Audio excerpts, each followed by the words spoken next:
rencontre avec un metteur en scène, Claire Lannes d'Arcueil. Bonjour. Bonjour. Bonjour. Donc vous êtes ici, justement, vous terminez une rencontre avec vos comédiens et le public sur le spectacle qu'il y a eu hier à Richeranche. Des élèves de l'ENSAT. Quelques mots sur cette école déjà, s'il vous plaît. Je crois qu'en ce moment, ça doit être vraiment la meilleure école de théâtre en France pour plusieurs raisons. D'abord parce qu'elle regroupe tous les métiers du théâtre. Ensuite parce qu'elle est dirigée par... elle a un directeur exceptionnel qui a en même temps une vraie rigueur et en même temps une ouverture à toutes les pratiques artistiques et à toutes les sensibilités artistiques différentes. Du coup, les gens qui passent 3 ans dans cette école, ils reçoivent une richesse qui les arme pour une richesse artistique et un apprentissage technique qui les arme pour la vie professionnelle. Je crois que c'est vraiment une super école. Alors vous êtes arrivé le 2 juillet pour mettre en place un spectacle où justement il n'y avait ni thème, ni texte, c'était complètement basé sur l'improvisation.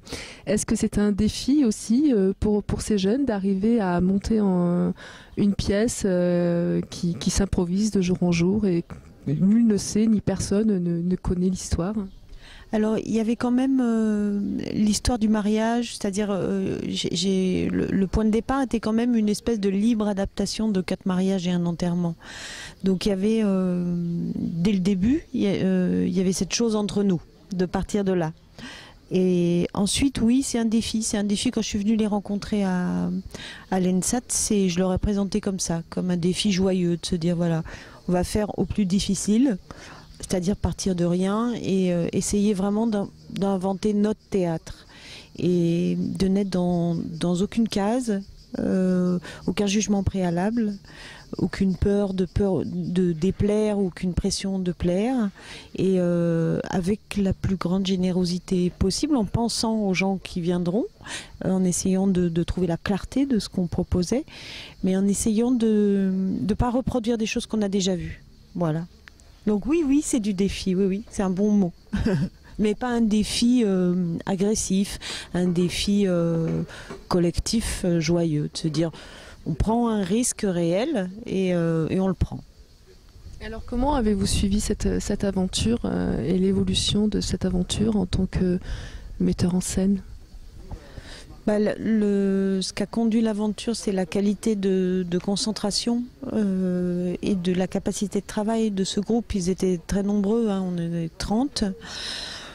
Du coup, c'est une chose qui peut vite devenir des vacances au soleil ou quelque chose qui n'a plus rien à voir avec l'exigence artistique. Là, ça n'a pas du tout été le cas. C'est des gens travailleurs. Moi, j'ai juste mis un point d'honneur à être fidèle à notre défi du début, c'est-à-dire à être très exigeante et en même temps à raconter une histoire humaine tous les jours entre nous, avoir un comportement humain qui ressemble à ce qu'on veut transmettre. C'était une histoire, c'est une aventure très heureuse, honnêtement fatigante, là comme elle est finie hier, là je le sens maintenant, mais pas du tout, très nourrissante, très agréable et très nourrissante. Vous pensez que ça peut aider à construire, quel que soit l'acteur ou quel que soit le metteur en scène, ce genre d'aventure ? Que ça peut aider à construire quoi ? Sa personnalité, c'est-à-dire, jour après jour, on essaie d'élaborer une addition quelque part de l'histoire et du spectacle. Donc ça demande et ça nécessite des recherches au plus profond de soi-même. Et quelque part, ça peut aussi aider à construire l'acteur ou le metteur en scène même aussi.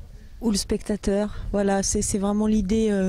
Si on se met en position d'apprendre et en position d'ouverture au monde, on met aussi le spectateur dans cette position-là. Si on reproduit pas un théâtre qui a déjà eu lieu, si on n'est pas dans la reproduction, enfin dans le musée, quoi, on ouvre des possibles qui sont super et qui effectivement qui aident la personnalité à pas se contenter de ce qu'on sait, à faire confiance à ce qui peut se passer juste avec des êtres humains sur un plateau, à faire confiance à l'intelligence de ceux qui regardent en se disant bah, il n'y a pas de texte mais ils vont comprendre. Les gens ne sont pas idiots, ils sont sensibles, ils ont de l'imagination, et s'appuyer là-dessus plutôt que avoir peur, être dans la méfiance vis-à-vis du spectateur en se disant il faut qu'ils aient ceci ou cela, du rire, des larmes, et s'appuyer sur cette confiance-là en se disant ce que nous on a le désir de faire passer, ils vont le sentir, ils vont créer leur propre monde en même temps que nous. Ouais, je crois que c'est très structurant pour des jeunes gens et puis pour des plus vieux comme moi aussi. C'est très, c'est se replacer dans une position très très vivante, quoi. C'est se dire, moi après tout, c'est pas ce que c'est, on va le réinventer. Puis et n'ayons pas peur. Au pire, on ratera. Mais en fait, du coup, on rate pas parce que je ne dis pas que c'est réussi. J'ai pas cette prétention-là, mais il y a quelque chose qui est forcément réussi quand on va vers les gens comme ça avec ses rêves. Est-ce que vous avez laissé complètement libre l'improvisation, ou est-ce que parfois vous avez apporté votre regard en disant bah, peut-être que... Non, c'est pas très libre en fait. C'est quand même très très très conduit. Ce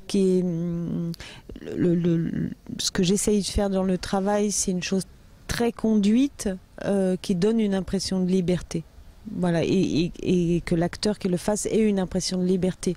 Mais si vous revenez le voir ou si vous repassez nos voix, vous verrez, ils font la même chose, ils sont dans quelque chose qui est très écrit en fait. Et il y a même que comme ça que ça peut être libre, parce que si l'acteur est en train de se demander ce qu'il fait, s'il a une inquiétude ou si ce qu'il fait est confus, il est plus libre, il est inquiet juste. Donc non, c'est écrit, c'est vraiment écrit. Merci Claire. Merci. Merci.